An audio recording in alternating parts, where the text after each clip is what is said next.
قرآن مجید میں ایک آیت ہے، اللہ رب العزت نے ساری دنیا کے انسانوں کو بلا کے نا ایک وعدہ لیا تھا۔ وہ وعدہ یہ لیا تھا کہ الستُ بربکم، کیا میں تمہارا رب نہیں ہوں؟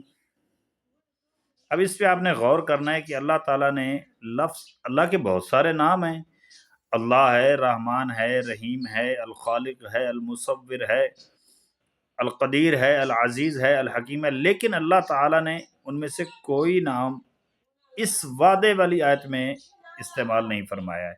فرمایا الستُ بربکم، کیا میں تمہارا رب نہیں ہوں؟ اب اس کو آپ سمجھنے کی کوشش کیجئے گا۔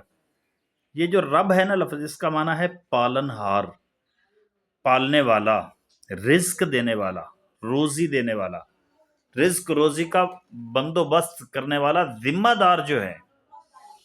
تو اللہ کریم کیا فرما رہے ہیں؟ الستُ بربکم، کیا میں تمہارا رب نہیں ہوں؟ یعنی first priority in life is اللہ۔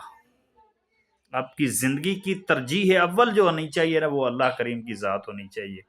ہماری زندگیوں میں اللہ کریم کی ترجیح کس مقام پہ ہے؟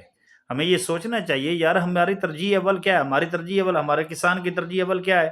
اس کا مال مویشی ہے، اس کا ڈنگر ہے، اس کے کھیتی باڑی ہے۔ دکاندار کی ترجیح اول اس کی دکان ہے، تاجر کی ترجیح اول اس کی تجارت ہے، باقی چیزیں بعد میں آتی ہیں۔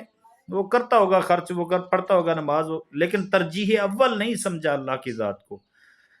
اللہ تعالیٰ نے کہا میں ہوں روزی دینے والا، میں ہوں رزاق، میں ہوں رب، پالنے والا میں ہوں، مجھے ترجیح اول کے طور پہ رکھو، باقی ساری چیزیں بعد میں کرو یار، بعد میں ہوتی رہی۔ تو میرے بھائی گزارش یہ ہے کہ اللہ کی ذات کو ہمیں چاہیے کہ ترجیح اول بنا لیں۔